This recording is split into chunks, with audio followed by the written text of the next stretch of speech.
So these are the next couple of speakers are from UKRI and other funding agencies where you can apply for funding to scale those projects. And we can hear about their own funding ambitions in the next couple of months. So to introduce them and talk further, I'm passing back over to the PI of the network, Sonal Chowdhury. Thanks, Christian. So we'll start this session with STFC, and I'd like to introduce Isabel from Science and Technology Facilities Council to please let us know about the different funding opportunities from STFC. Over to you, Isabel. Thanks, Sonal. I'll just share my slides now. Brilliant. Okay, so yep, I'm Isabella. I'm the Senior Program Manager in STFC, specifically within the External Innovations team, which is the team that funds the STFC networks. And so the core part of my role is the STFC Horizons program, which is linked to the previous fund, the Solutions to 21st Century Challenges, which funded the networks. So we've now reviewed the program and rebranded it. So it's now the STFC Horizons program. So throughout the review exercise, we also identified a number of priority themes. So the priority themes are net zero, healthcare, defense security, and transformative technologies such as AI and digital twinning. We've recently had a funding activity within net zero. We expect to announce outcomes from that towards the later parts of the year. But there will be upcoming funding opportunities around the priority themes on our website, and you can see the website there. So beyond the Horizons program as well, within STFC, there's obviously the access to the STFC facilities that the STFC Food Network is designed to support and facilitate. So there's more information on accessing the facilities on that page there. I'm sure I'll be able to share the slides afterwards. STFC also supports a number of public engagement awards, such as the ones listed here.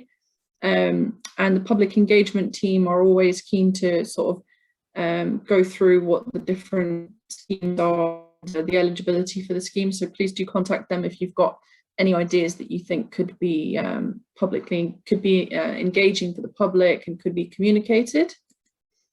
So speaking more within the team that I'm based in, the External Innovations team, our team also supports through knowledge exchange and innovation funding. And we have a number of schemes to support that. So we have the Innovation Partnership Scheme, we've got the Follow-on Fund, we've got the Knowledge Exchange Fellowships, we've got the Challenge-led Applied System Programme, the CLASS Programme, the Impact Acceleration Programme. And these are all aimed at different points in the innovation sort of pipeline, so various TRLs designed to take STFC capabilities and research from the STFC community up the TRL range at various durations and grant values. And obviously towards the latter parts of the TRL range, industry support is welcomed as well. So there are a couple of these awards open and sort of being announced in the next few weeks. So there's the IPS September call starting in the 20th of July, and the Follow-on Fund also opening on the same date. And I encourage, people who've already had STFC Food Network grants, or who've got other eligible research, to take a look at these awards and see whether or not their research could be sort of in fitting with that. So just a quick thing to say that the Impact Acceleration Awards have also now been harmonised across the councils. And so there's more details on this page that's sort of describing the changes that have been made to the programme. And a final plug, because I think I might be nearing the end of my time, a final plug for the STFC Innovations Club, which is something run from our team as well. So there are monthly webinars with the titles for the next 6 months shown here. And there's also an Innovations Club newsletter as well. So we'll be sort of communicating funding opportunities through this channel.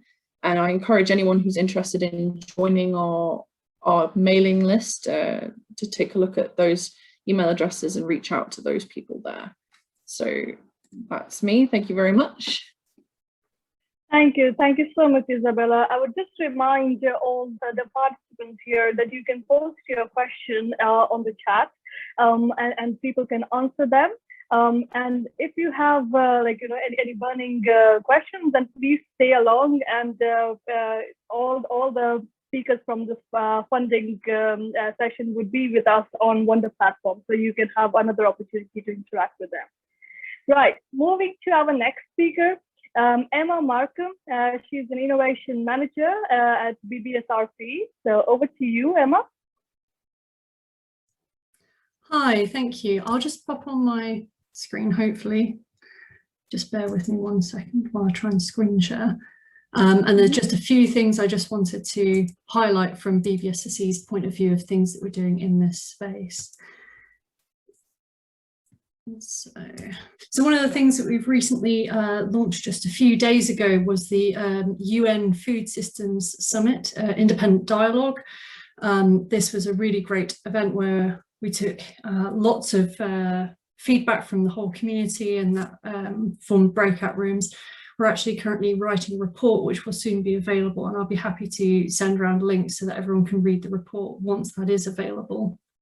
So that was one of the activities that we were running, and another activity that we're currently working on, if I can get the slide to transition.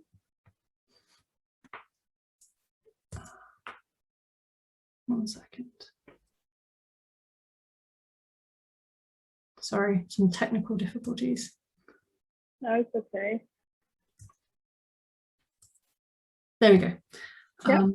So another thing that we're working on is also the food loss survey. So we have in BBSRC a horticultural quality and food loss network, and they've been assisting us in promoting this food loss survey. So this will help shape our priorities in this space. So this is looking at where are the priorities for funding in relating to the biological sciences, but it can also be cross-council and across the space, understanding challenges in food loss. So they're the main things that we're looking at the moment.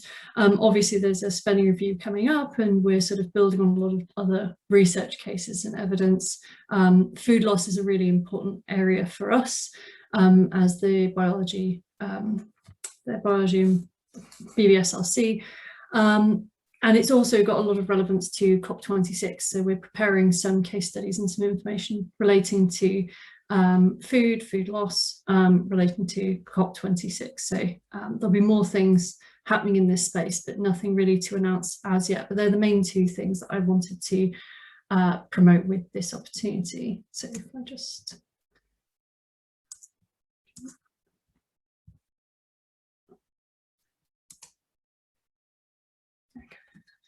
But yes, thank you for the opportunity to highlight some of the things happening with BBSRC. Thank you, Emma. That was very interesting. So I hope, that people can engage with the different surveys that BBSRC is doing at the moment. Okay, so our next speaker is from Innovate UK, Chris Tanks. He's innovation lead of transforming food systems. Over to you, Chris. Thank you, Sanel, and hopefully that should go to full screen. Hopefully you can see that okay. Good morning. Yeah, I'm Chris Tanks. I'm with the Transforming Food Production. That's within UKRI, and we use a lot of the Innovate UK competitions to sort of fund our competitions. It's part of the Industrial Strategy Challenge Fund, and as you can see there, we've awarded lots of projects over the last couple of years and been very busy. We've got about 80 odd live projects at the moment, covering a variety of different competitions: science, technology and practice, future food production systems, and a couple of overseas bilaterals. All those have been awarded and now active, and we're just in the process of announcing 7 what we call investor partnerships. So I thought I'd just go you a little bit about those, which is all about catalyzing company growth and scale up. So this is looking at late stage projects, companies with late stage projects, where they're then talking to investors and want to scale up.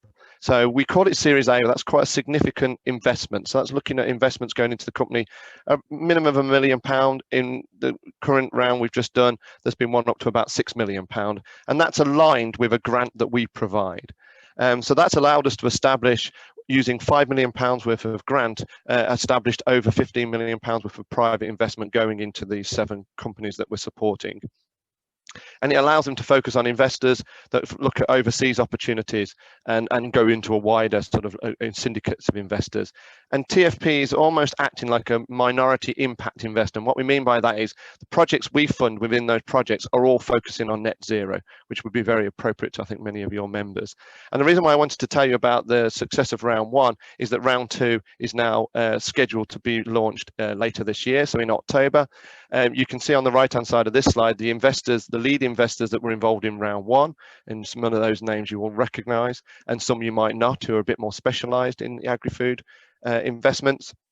And we're opening up the competition for SMEs in October to close in November, so they'll have the results before Christmas, so they can go then into the new year negotiating what we call heads of terms deals with those investors. So a very exciting scheme, and it brings in private investment into the companies, allowing them to grow. So what next for TFP? You can see before I go into the TFP, just remember in the right hand corner there, don't forget Innovate UK standard funding is under the Innovate UK Smart Grants, and there's a Smart Grant open. That's for anyone to apply for game-changing technologies, and agri-food have been very successful in that in the past, so don't forget that, and there's a current competition open. But TFP will be focusing on looking at its project portfolio and getting the benefits and impact from those projects we funded, with lots of collaboration workshops and trying to connect those to the wider sector to see what we've been funding. We've got the Series A round 2, as I've already mentioned. We've just also recently did a competition, which was a bridging competition, essentially called Farming Innovation Pathway, which was in co-development with DEFRA and funded through DEFRA. And the results are about to announce. There's a lot of projects that have been supported through that, very heavily subscribed. And that's leading into an ongoing DEFRA partnership that we're co-funding and delivering that's coming soon. So there'll be a lot more about this in the coming months, but just to give you the headlines, it's all linked to the Path to Sustainable Farming that was published in November last year, and it's all about this phasing of direct payments. So it's all about reinvesting into English farming, and there's an R&D package called the Farming Innovation Programme, which is all about driving sustainable growth, increasing productivity, looking at sustainability and resilience, whilst also focusing on our net zero objectives, trying to improve connectivity, particularly between farmers, getting farmers more engaged with the R&D process in various networks, as with the academia and the industry, and trying to make sure that we look at what's been built in previous schemes. That's why projects within STFC will be very relevant, as this will be lots of different funding opportunities going forward for here. And this is the sort of high level of the innovation program. Industry-led partnerships, which will be very much syndicates of R&D and businesses, working closely with the farmers to focus on all sort of aspects around farming, with the requirement that it has to benefit English farming, but obviously can have wider benefits outside of that, but because of the nature of the funding from DEFRA. There'll also be a larger, more thematic core called Farming Futures R&D Fund, which is more about fundamental R&D, strategic and sector-wide, looking at long-term impacts, particularly around net zero, as you would imagine.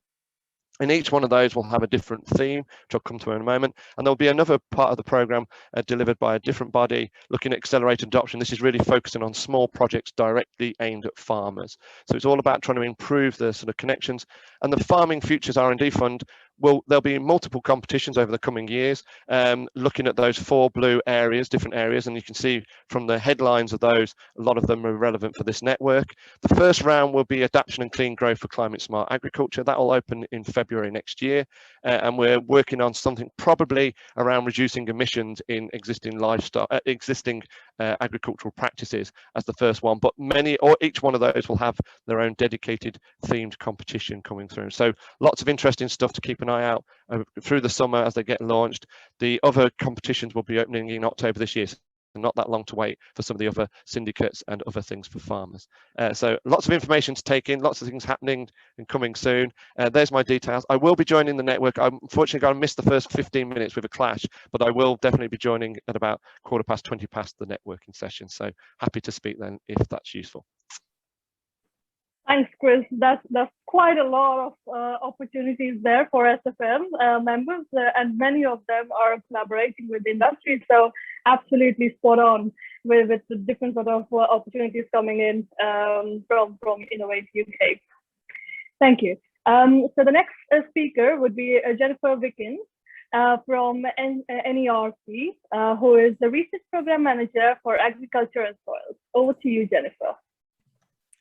Thank you so much. I will just navigate to my slides.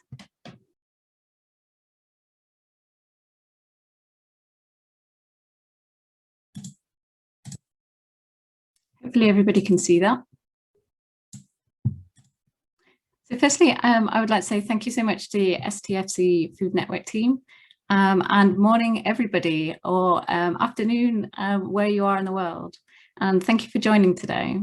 It's great to see so many familiar faces, actually. I've seen in the lists and the speakers themselves, and to hear such exciting research that has been presented today. So my name is Jennifer Wickens. I'm a Programme Manager here at NERC in the Research and Skills Directorate. I'm in the Strategic Programme Delivery team more specifically.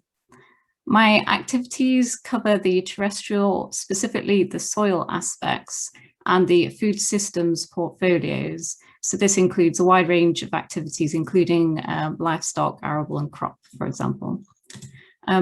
Speaking more widely, my role includes peer review and management of discovery and strategic as well as translation programs. So as you can see on this slide, we have two slides to show you today for NERC. We have the current active funding opportunities that are shown here. So these are 3 opportunities that are regular NERC discovery calls, the standards, large grants and urgency. They are all open to those eligible to NERC funding, where the proposal content must be more than 50% NERC remit. These calls can vary quite wide-ranging in their aims, value and their closing dates. And notably, standards actually has its closing date today, but it will be reopening as it's a regular call that we have again in September for the next round. You may have actually already applied to some of these calls previously, but if not, I would encourage you to apply. They do have a substantial amount of funding that is available in these pots. And NERC also does operate a 9-month resubmission policy, which permits you to submit again after this period of time. If I move on to our next slide. So here we have a list of further opportunities that are available. The NERC Knowledge Exchange Fellowships, these have recently been reinstated and may be of interest to you as this community. They are intended to enable the sharing of flow and knowledge and expertise between researchers and stakeholders with the aim of generating impact.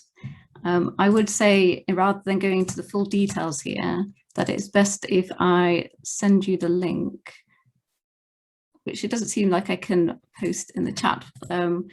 I'll make these available to the team afterwards so that they can supply all the links for these calls appropriately. If we move next on to the Daphne Jackson Fellowships, these are grants that address the support to researchers that are returning to research following a career break. Again, I have a link for the details and we'll share this after the meeting. And the final 3rd opportunity that's currently live at this moment is the arts-based public engagement with climate change as a new call that we've just launched. It's got a total budget of 140k available for grants, where the projects should take an arts-based approach to engagement, and you must involve at least 1 environmental scientist and 1 artist or creative member to represent the UK or community public-facing group. Do note that the deadline for this is close. It is a one-off opportunity in the 19th of August for the closing date. I just wanted to emphasize at the end here that we are always open to your ideas for the next funding call. And we have a formal process via our highlights ideas process, and these are for strategic topic funding area suggestions. We call it an annual process because it has a cutoff once a year, but in reality, in actual fact, it's open on a continual basis and open-ended. So as it closes 1 year, it will be reopened again for the next submission of new ideas.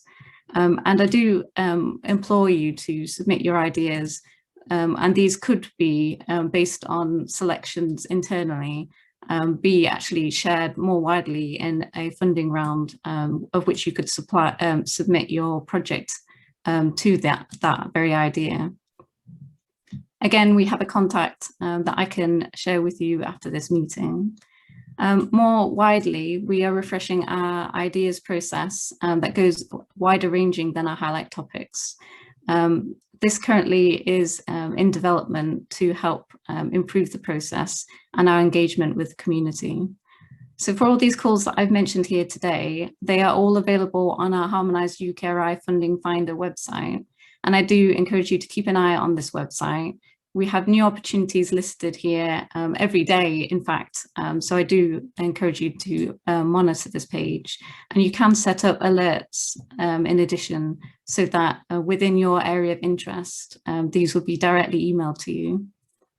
In addition, NERC actually has a specific alert system that goes beyond the funding opportunities, but gives you alerts on training, events and similar. And this again is also available on our website. If you search NERC subscribe, this should come up quite easily for you. So please do feel free to contact us. We have a list of general contacts on our website, and I could point you in a direction if you contact me directly. My email address is available on the website of Jennifer Wickens. Please do take a look. That's everything from me. Thank you. Thanks, Jennifer. There is a question for you in the Q&A. So kindly, whenever you have time, just address that. I think it is great to understand what are the different sort of funding opportunities coming in future from NERC, and definitely there would be people around who would want to know a little bit more from you. So thank you for your presentation. Thank you. Yeah. Right, so coming to our next presenter, Gareth Davis from EPSRC. He's a Senior Portfolio Manager. Over to you, Gareth. Hi, thanks very much, Sonal. So hello everyone, and thank you very much for inviting me. So I'm Gerard Davis from the Engineering and Physical Sciences Research Council, and I'm based in the Energy and Decarbonisation team. So I guess historically, EPSRC hasn't invested as much as many of the other research councils in the agri-food area. We do have a relatively small portfolio of activities, but I think what I wanted to emphasise is that last year, following quite high-level cross-council discussions in the UKRI, it was identified the impact of engineering and physical sciences could and should be much greater. So you may have seen last year on the UKRI website, there was a survey in terms of investigating the contribution that engineering and physical sciences research can make. And we ran some workshops in the autumn, and we wrote up a document which we've used internally so far to really explain the potential as to what we could deliver and how it could be delivered.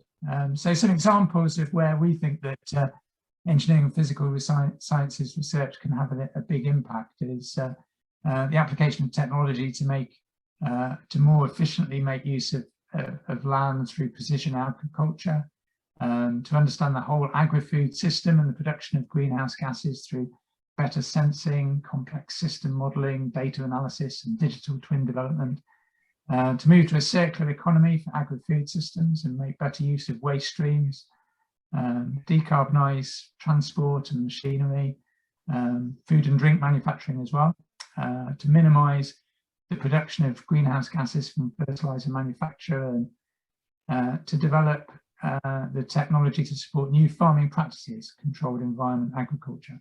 So there's many more, and I'm sure many of you are involved in those sorts of areas.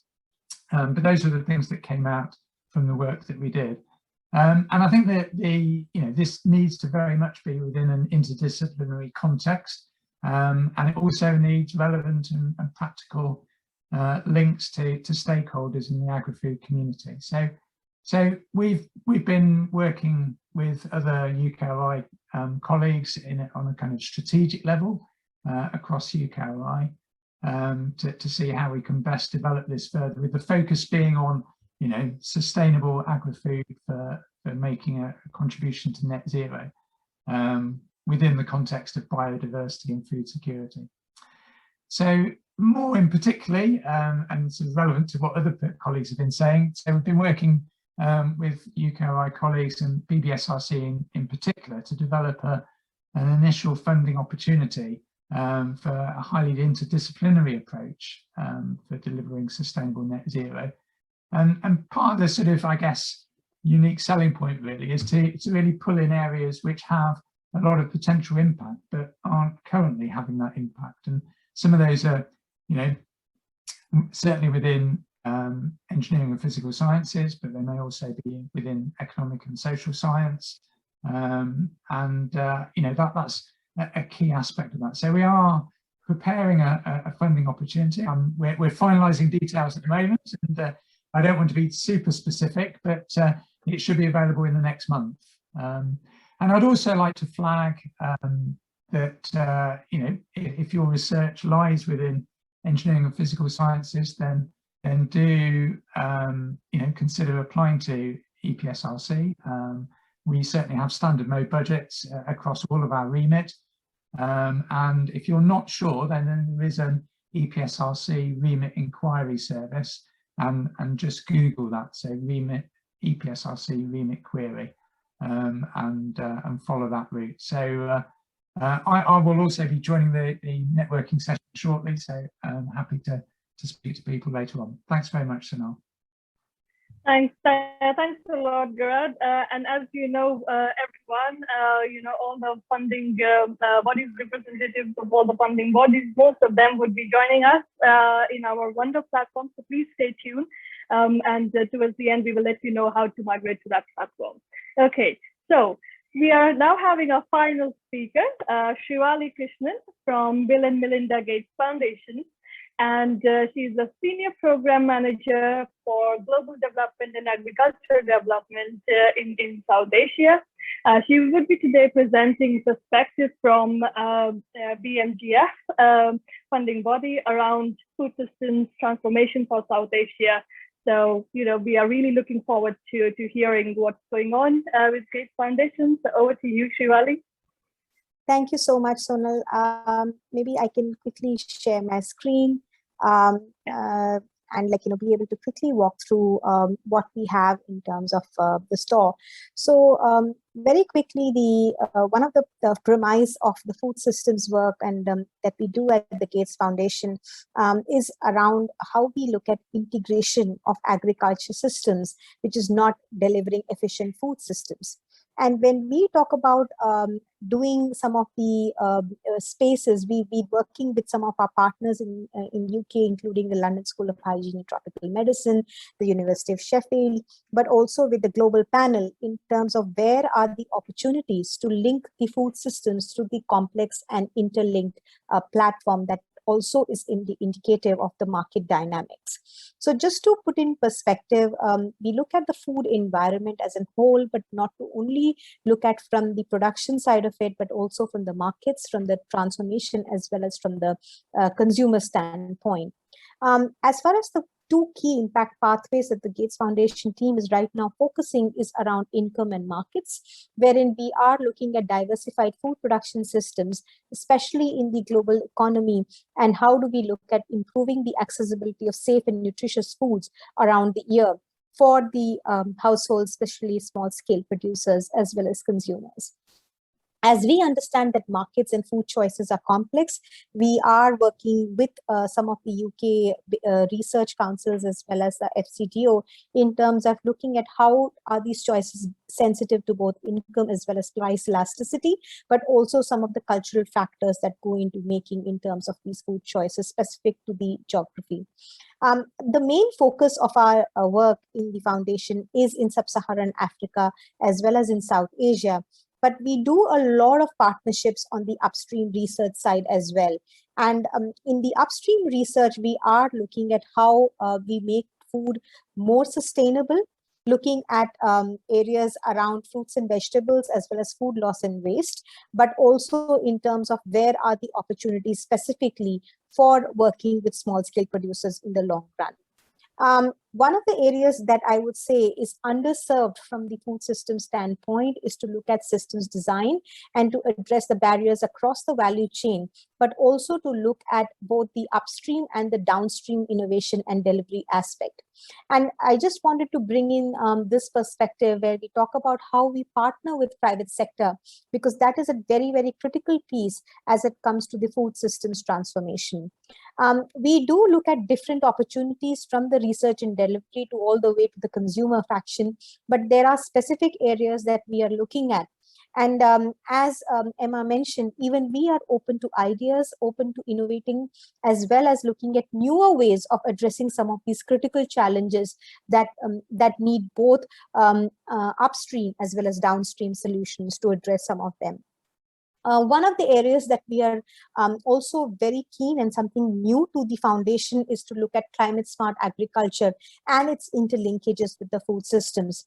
How are we looking at supporting inclusive as well as resilient markets and risk mitigation innovations as well as solutions when it comes to especially the nutritious food systems in the long run? And in this case, we find it is important for us to look at partnerships both with the public as well as private sector, but to look at outcomes that are improving the quality, availability, and accessibility of nutritious food systems. Finally, aligned with what some of my predecessors said, the specific ways to partner with BMGF, of course, I'll be available in the Wonder platform, but I did want to mention that we would be open to specific ideas. We would be open to innovations, but we are already having some of these specific platforms. So for example, the Grand Challenges is one such platform where on an yearly basis, we do put out specifically in areas related to the nutritious food system. Last year, we did look at specifically looking at fermented food products and traditional foods in terms of addressing some of these nutritional challenges, particularly for young mothers and adolescent women. The other areas of ways to partner with the foundations are, of course, grants, which are both direct as well as indirect. So small grants programs where we work with some of the universities and academic partners to put out some research questions and the learning agenda options. With specifically to industry, and I'm not sure many of the people here are aware, the foundation also have what we call as program-related investments, wherein we directly invest in companies on equity. We are working with a number of different companies, both in terms of the upstream as well as downstream delivery side of it, both in terms of agriculture, but also in terms of areas that are new to us like food systems. These partnerships give us a very strategic way of working with the industry, but also to be able to open doors to newer geographies where these industries would be looking at expanding their footprint. And finally, research partnerships. These are core to the work that we do, especially on the upstream research side. And again, areas that we are looking at include what I mentioned before, food loss and waste, looking at food choices, looking at areas on the food systems, looking at market levers, as well as how we are looking at partnering with some of the federal as well as state governments, as well as county governments in some of the other areas to look at nutritious food systems from the agriculture and nutrition convergence. So I'll stop here and thank you so much for the opportunity. Thank you so much, Sriwali. I think it's very, very encouraging and insightful to understand what are the priority areas and what you have been doing with your team there. So in fact, it's so encouraging to see almost all the funding bodies are open for suggestions and ideas for future projects and funding calls. So we will definitely utilize this opportunity and have something for you all shortly this year.